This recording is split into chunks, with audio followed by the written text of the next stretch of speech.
តតងនឹងកិច្ចប្រជុំគណៈកម្មាធិការកិច្ចការព្រំដែនទូទៅនេះដែលជាកម្រិតមួយជជែកស៊ីជម្រៅដើម្បីបន្ថយកម្ដៅព្រំដែនដែរព្រោះកម្រិត GBC នេះគឺគណៈកម្មការព្រំដែនទូទៅនេះគឺកម្រិតក្រសួងការពារជាតិបានន័យថាជាកម្រិតយោធាកម្ពុជាហើយបើតាមអ្វីដែលចុះផ្សាយនៅកាសែតរបស់ថៃគឺកាសែតបាងកក់ប៉ុស្តិ៍ដែលចុះផ្សាយនៅមុននេះប្រហែលជា1ម៉ោងបានលើកឡើងថាកិច្ចប្រជុំគណៈកម្មការកិច្ចការព្រំដែននេះទូទៅនេះគឺនឹងប្រព្រឹត្តទៅនៅម៉ោង4រសៀលនេះបាននៅប្រមាណជា3-4ម៉ោង4ម៉ោងទៀតនេះគឺគេនឹងចាប់ផ្ដើមធ្វើនៅឯខេត្តចន្ទបុរីដោយការកំណត់ទុកបើទោះបីជាកម្ពុជាស្នើសុំឲ្យទៅធ្វើនៅម៉ាឡេស៊ីទីក្រុងកាឡាលំពួរក៏ដោយក៏ប៉ុន្តែថៃនៅតែតឹងដាច់ណាត់ថាត្រូវតែធ្វើនៅដែនអធិបតេយ្យរបស់ថៃនៅជិតព្រំដែនខ្មែរថៃហ្នឹងព្រោះអីគេថាលើកមុន GBC ហ្នឹងធ្វើនៅស្រុកខ្មែរគេមកដែរអញ្ចឹងទៅធ្វើនៅថៃម្ដងក៏មិនអីដែរហើយមិនចង់ឲ្យប្រទេសទី3ណាលូកដៃទៀតចង់ឲ្យតែខ្មែរនិងថៃដោះស្រាយបញ្ហាហ្នឹងរួមគ្នាអញ្ចឹងហើយនៅក្នុងម៉ោង4រសៀលហ្នឹងគឺអ្វីដែលនឹងជជែកគឺមិនមែនជជែកតែមួយថ្ងៃទេគឺគ្រោងធ្វើ3ថ្ងៃ24 25 26 27 4ថ្ងៃឯណោះបើយើងគិតទៅដោយប្រហែលជាធ្វើដោយលើកមុនអញ្ចឹងគឺកម្រិតលេខាធិការដ្ឋានហ្នឹងគឺកម្រិតបច្ចេកទេសហ្នឹងជជែកគ្នាដាក់លក្ខខណ្ឌឬក៏ដោះស្រាយបញ្ហាចំណុចលម្អិតហើយសិនទៅចាំដល់ថ្ងៃចុងក្រោយវាយផ្ដាច់គឺរដ្ឋមន្ត្រីការពារជាតិថៃនិងរដ្ឋមន្ត្រីការពារជាតិខ្មែរហ្នឹងគឺលោកទីសីហាហើយនិងលោកណត្តភង្សណាផានិចហ្នឹងជួបគ្នាទៅហើយចុះសេចក្តីថ្លែងការណ៍រួមអីអញ្ចឹងទៅដូចអ្វីដែលធ្លាប់ធ្វើកន្លងមកដែរបាទនេះបើតាមអ្វីដែលជាការគ្រោងទុកហើយដែលមានចុះផ្សាយនៅសារព័ត៌មានបាងកក់ប៉ុស្តិ៍នេះបាទហើយប៉ុន្តែអ្វីដែលគួរឲ្យមិនមែនថាចាប់អារម្មណ៍ទេមិនមានអីភ្ញាក់ផ្អើលគឺថៃនៅតែកំណត់លក្ខខណ្ឌដដែលបាទថៃដាក់លក្ខខណ្ឌចំនួន3គឺទី1ឲ្យកម្ពុជាត្រូវតែប្រកាសឈប់បាញ់មុនទើបថៃឈប់បាញ់តាមក្រោយហើយនឹងទី2គឺការឈប់បាញ់នឹងទៀតសោតគឺត្រូវតែជាការឈប់បាញ់ដោយស្មោះសរហើយឈប់បាញ់ឲ្យមែនតែនកុំសម្អល់ក្នុងខោហើយត្រូវតែមានក្រុមសង្កេតការអាស៊ានទៅឃ្លាំមើលផងបើសិនជាខ្មែរសម្អល់ក្នុងខោណាតែជាដាក់សម្ពាធទៅលើខ្មែរសុខសាន្តចឹងឲ្យចុះថៃមិនវិញថៃមិនសម្អល់ក្នុងខោទេថៃគឺសង្អានៅក្នុងខោគឺម៉ាល់ក្នុងខោផងក៏តែមិនដឹងព្រោះដូចថាខ្លាំងមែនតើអត់នៅស្ងៀមសោះហើយទី3ថៃកំណត់ថាកម្ពុជាត្រូវតែសហការដោយស្មោះត្រង់ស្មោះសរដោះមីនឲ្យអស់ពីព្រំដែនកម្ពុជាថៃការដោះមីននេះគឺដែលជាការដែលថៃចង់បានយូរហើយការជប់បាញ់នឹងទៀតសោតបើប្រកាសភ្លាមឲ្យតែខ្មែរប្រកាសភ្លាមគឺត្រូវអនុវត្តភ្លាមពេលដែលចប់កិច្ចប្រជុំ GBC ហ្នឹងតែម្ដងកិច្ចប្រជុំចាំបានថាម៉េចបើគេត្រូវគ្នាគឺបាត់ជប់បាញ់ហ្នឹងគឺត្រូវធ្វើនៅពេលចប់ប្រជុំថ្ងៃ27បងប្អូនអញ្ចឹងបានន័យថាម៉េចបាញ់គ្នាសម្រុកប្រហែលថ្ងៃនឹងទៀតរហូតដល់ថ្ងៃ27ហ្នឹងក្នុងករណីដែលត្រូវគ្នាផងយើងនៅបាញ់គ្នាប្រហែលថ្ងៃទៀតឥឡូវថ្ងៃនេះ23 24 25 26 27 3ថ្ងៃទៀត4ថ្ងៃនឹងទៀតគឺបាញ់គ្នាស្រោចទៀតអញ្ចឹងចុះឲ្យបើអត់ត្រូវគ្នាបាញ់គ្នាប្រហែលថ្ងៃទៀតហើយវេទនាណាបងប្អូនប៉ុន្តែឥឡូវខ្ញុំចង់និយាយអំពីអ្វីដែលយើងរំពឹងទុកពីការដែលជួបគ្នាជាមួយនឹងភាគីថៃនៅឯចន្ទបុរីនេះខ្ញុំជឿថាបើតាមអ្វីដែលជារឿងបច្ចេកទេសអ្វីនឹងប្រព្រឹត្តទៅដូចធម្មតាគឺការងារបច្ចេកទេសនឹងចេះតែចែកចឹងទៅមិនចឹងថៃគេលើកឡើងថាកម្ពុជាត្រូវតែអនុវត្តតាម3ចំណុចដែលជាលក្ខខណ្ឌរបស់គេប៉ុន្តែកម្ពុជាខ្លួនឯងក៏បានលើកឡើងស្នើសុំឲ្យមានបទជប់បាញ់គឺប្រកាសព្រមគ្នាខ្ញុំជឿថារឿងនេះគឺជាការដាក់លក្ខខណ្ឌទៅវិញទៅមកទេដូច្នេះខ្ញុំអាចនឹងសន្និដ្ឋានបានថាដល់ដំណាក់កាលចុងក្រោយណាមួយនឹងភាគីទាំងពីរអាចនឹងព្រមព្រៀងគ្នានៅក្នុងការប្រកាសជប់បាញ់ព្រមគ្នាបានន័យថាមិនបាច់ខ្មែរអ្នកប្រកាសហើយក៏មិនបាច់ថៃអ្នកប្រកាសដែរគឺចេញសេចក្តីថ្លែងការណ៍រួមគ្នាទៅពីកិច្ចប្រជុំ GBC ហ្នឹងហើយកំណត់យកម៉ោង10យប់ថ្ងៃទី27ចឹងទៅឧទាហរណ៍ឬក៏12យប់ថ្ងៃទី27ខែធ្នូហ្នឹងគឺជាថ្ងៃដែលត្រូវអនុវត្តបទជប់បាញ់នៅក្រៅកិច្ចប្រជុំហ្នឹងអីចឹងទៅអានេះទៅជាដំណោះស្រាយដែលអាចទៅរួចព្រោះអីបើឲ្យខ្មែរប្រកាសថាសុំជប់បាញ់មុនខ្មែរចង់ពិបាកណាស់ព្រោះអីតាហ៊ានថាគឺថៃនឹងចោទថាខ្មែរជាអ្នកសម្អល់ក្នុងខោគឺរឿងហើយប៉ុន្តែរឿងសំណើរបស់ថៃទី2ទី3អត់ពិបាកទេខ្ញុំជឿថាកម្ពុជាច្បាស់ជាព្រមហើយព្រោះអីកម្ពុជាធ្លាប់ព្រមយូរហើយតាំងពីចំណុច4ខកាលពីលើកមុនមកម៉េះយើងព្រមគេហើយតាយើងព្រមឲ្យដោះមីនហ្នឹងគ្រាន់តែដោះមីនសាកល្បងមនុស្សធម៌អីចឹងទៅក៏ថៃទីឲ្យដោះ13ទីតាំងចំការមីនខ្មែរសុំសាកល្បងសិននៅតំបន់ព្រៃច័ន្ទភូមិជោគជ័យអីចឹងទៅហើយក្រោយមកទៀតក៏ព្រមព្រៀង5ចំការឬក៏5កន្លែងអីទៀតចឹងទៅតែថៃនៅតែចង់ឲ្យដោះទាំងអស់អា13កន្លែងដែលថៃចង់ឲ្យបានដោះអីចឹងទៅដើម្បីសកាត់កកម្ពុជាឲ្យទទួលស្គាល់ថាកម្ពុជាមានដាក់មីនថ្មីអីចឹងទៅ เรื่องนี้คือเรื่องนโยบายชราญได้ผู้ไทยจังเลียบปอถึงไม่เอาสากลอันตรจิตชื่อทางกัมพูชีเนื้อแต่ดักมินรุมลบอนุสัญญาอัตวาชนะไม่ปอมผมร้อยเก้าสิบผมพ้นได้ประเทศกัมพูชีจีฮัตเลยใครพรวมมินดักมินทำไมอย่าเลิกพร้อมดักมินหนึ่งจังใจเพราะว่ามินซอกกัมพูชีถ่ายการดักมินในพรมได้นั่งเตกัมพูชีอัตราการดักมินในพรมได้นั่งต่อแต่สักผู้ไอ้จังการมินจ้า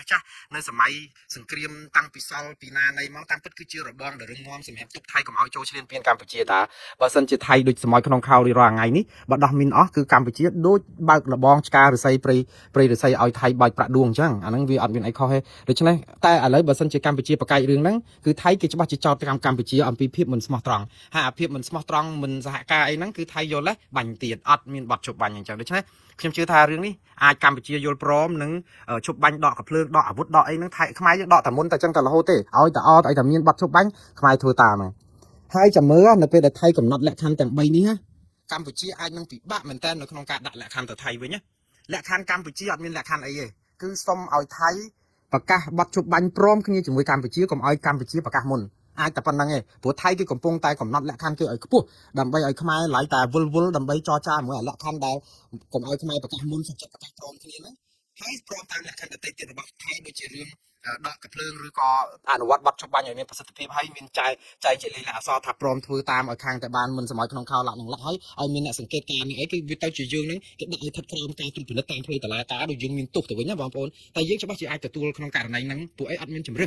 ឿយើងមានជំរឿមកពីណាឥឡូវបើទីតាំងជាច្រើននៅតំបន់ព្រំដែនគេវាយពាត់យកចង់អស់ហើយហ្នឹងគេដេញគេដាក់ទងជ័យគេបាញ់សន្ធាប់ទម្លាក់គ្រាប់ធ្វើឲ្យខ្ទេចខ្ទីគ្រប់ហេដ្ឋារចនាសម្ព័ន្ធនៅម្ដុំតំបន់ដែលថៃគេផ្សាយលទ្ធផលមកគឺ17កន្លែងអត់តែមួយកន្លែងទេកំពុងតែប្រទីងបន្ទងគ្នាខ្លាំងក្រៅពីហ្នឹងគឺគេវាយរំលោភបំពានឈ្លានពានយកចង់អស់ហើយហ្នឹងទីតាំងសំខាន់ដែលគេមានដាក់ពណ៌ឲ្យយើងទៀតគឺតាមព្រំដែនហ្នឹងគឺទីតាំង16កន្លែងក្នុងចំណោម17កន្លែងហ្នឹងមាន6ទីតាំងគឺគេឈរជើងម្ចាស់ការទាំងស្រុង5ទីតាំងគឺគេដណ្ដើមបានកំពុងតាមដានមើល3ទីតាំងដណ្ដើមយកទៅគ្រប់គ្រងបានមួយផ្នែក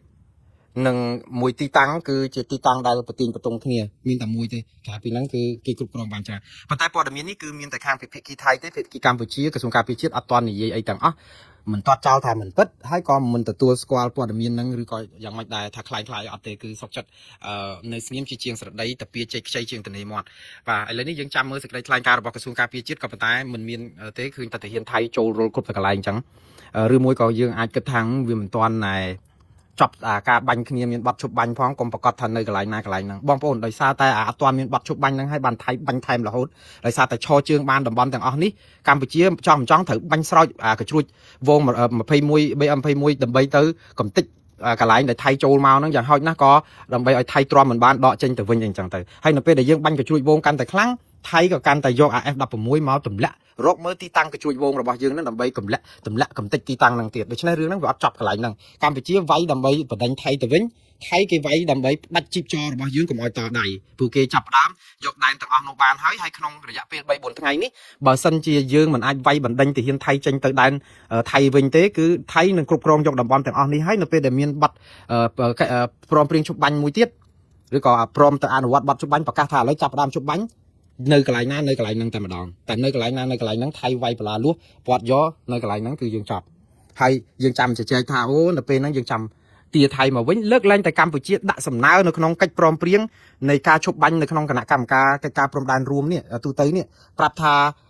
ាពេលប្រកាសឈប់បាញ់ហើយគឺតលតែថៃដកទ័ពចេញពីតំបន់ដែលកំពុងតែគ្រប់គ្រងលើដែនអធិបតេយ្យកម្ពុជាឲ្យអស់រហូតដល់ទៅមុនថ្ងៃទី24ខែកក្កដានោះបើសិនជាកម្ពុជាហ៊ានលើកសំណើបែបនេះហើយបើសិនជាថៃមិនព្រមកុំមានបាត់ជប់បាញ់អាហ្នឹងបានឈ្នះថៃ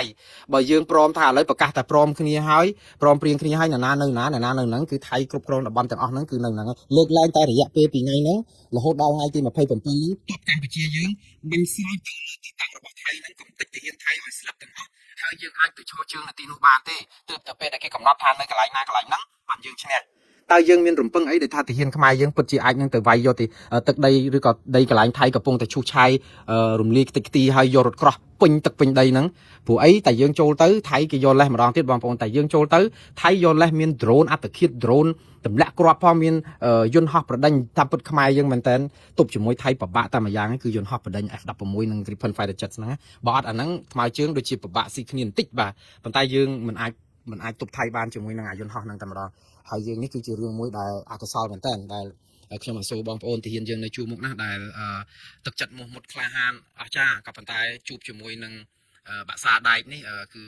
បាក់សាស្លាប់ដែកនេះគឺយើងពិបាកតស៊ូណាស់ហើយខ្ញុំសរសើរការប្រឹងប្រែងរបស់បងប្អូនយុទ្ធមិត្តរបស់យើងប្រឹងអស់ពីលទ្ធភាពហើយដែលរឿងដែលគួរឲ្យអកុសលហ្នឹងគឺយើងប្រយុទ្ធជាមួយនឹងមនុស្សយន្តណាវាយកមនុស្សមែនតើហ្នឹងយកទៅប្រយុទ្ធជាមួយនឹងកំភ្លើងយន្តឬគ្រឿងយន្តណាអយុធធម៌ណារឿងនេះគឺជាសង្គ្រាមមួយដ៏អយុត្តិធម៌សម្រាប់ទាហានខ្មែរមែនទែនឥឡូវខ្ញុំគិតថាដូចខ្ញុំនិយាយចឹងថាអ្វីដែលខ្ញុំសង្ឃឹមមានតែមួយទេគឺកម្ពុជានឹងឲ្យស្នើថៃបានត្រឹមថាសុំប្រកាសឈប់បាញ់ក្នុងពេលដំណើរគ្នាក្រៅពីនឹងលក្ខខណ្ឌទាំងប្រមាណយើងនឹងធ្វើតាមថៃទៀតហើយអារឿងស្អីផ្សេងទៀតដោះមីងដោះអីណាហើយឲ្យយើងដាក់លក្ខខណ្ឌទៅគេយើងច្បាស់ជាអត់មានទេដាក់អត់បានយើងអាចនឹងលើកបានប៉ុន្តែថៃច្បាស់ជាមិនយកទេព្រោះអីថៃចង់ឲ្យយើងប្រកាសឈប់បាញ់មុនហើយខ្មែរច្បាស់ឲ្យថាប្រកាសជប់បាញ់ហ្នឹងអត់នឹងអត់ធ្វើទេអញ្ចឹងនៅពេលដែលអញ្ចឹងថៃនឹងអាចដាក់លក្ខខណ្ឌហ្នឹងមកថាអូខេឥឡូវបើអត់ប្រកាសជប់បាញ់មុនក៏បានដែរក៏ប៉ុន្តែប្រកាសព្រមគ្នាតែឲ្យយកលក្ខខណ្ឌផ្សេងទៀតរបស់ថៃហើយអ្នកណានៅហ្នឹងបានន័យថាថៃគ្រប់គ្រងបាននៅកន្លែងណាគឺជាទីតាំងរបស់ថៃហើយយើងចាប់ផ្ដើមដោះស្រាយស្ថានភាពហ្នឹងឲ្យតិចអញ្ចឹងទៅហើយបើសិនជាកម្ពុជាតតាំងជាមួយថៃរឿងលក្ខខណ្ឌ2របស់ថៃនឹងទៀតថៃគេនឹងកិច្ចកុកអីផ្សេងទៀតទៅដូច្នេះថៃមានប្រៀបច្រើនជាងខ្មែរខ្លាំងបំផុតនៅក្នុងការចរចាទ្វេភាគីបែបនេះព្រោះអត់មានអាជ្ញាកណ្ដាលបើមានអាជ្ញាកណ្ដាលតតែវាយគ្នាគ្មានទីបញ្ចប់ទៀតតតែអាស៊ានចូលមកម្ដងទៀតអាមេរិកចូលមកម្ដងទៀតប៉ុន្តែសហគមន៍អន្តរជាតិពេលខ្លះគេនឿយណាយនឹងយើងដែរបងប្អូនគេនឿយណាយត្រង់ថាវាអត់បានផលម្ដងហើយជា2ដងយើងមិនមែនកូនក្មេងបៀមដៃណាយើងជាមនុស្សចាស់ទុំអស់ហើយសិនអ្នកនយោបាយដែលចាស់ភាសាអស់ទៅហើយតដល់ពេលហើយសិតតែចេញមកមានរឿងអញ្ចឹងហើយគេមកដដែលអញ្ចឹងទៅវាคล้ายទៅជារឿងនយោបាយវាឡើងជារឿងបច្ចេកទេសហើយរឿងនេះហើយដែលធ្វើឲ្យពិភពលោកធុញទ្រាន់ព្រោះអីនៅរុស្ស៊ីនៅអ៊ុយក្រែនហ្នឹងគេដោះស្រាយមិនទាន់ចប់ផងជារឿងមួយដ៏សំខាន់តាក់ទងនឹងសហភាពអឺរ៉ុបតាក់ទងនឹងសម្ដាប់ធ្នាប់ពិភពលោកអីដែរហើយដល់ពេលមកមើលរឿងខ្មែរយើងនេះការពិតវាដូចថាប្រទេសយើងតូចយើងអត់សូវមានគ្នាទៀតវាដូចថាឯកោឃើញបានអាមេរិកជួយមួយម៉ាត់ពីរដែរប៉ុន្តែអាមេរិកដូចជាមានផលប្រយោជន៍ជាមួយថៃច្រើនជាងជាមួយយើងណាចឹងហើយបានទៅថាសេចក្តីសង្ឃឹមរបស់ខ្មែរចាប់ពីពេលនេះទៅមានតែខ្មែរយើងទេគ្មាននរណាជួយខ្មែរជាងខ្មែរទេចឹងហើយបានឲ្យយើងនាំគ្នាចេះសាមគ្គីគ្នាចេះបង្រួបបង្រួមចេះផ្សះផ្សាជាតិ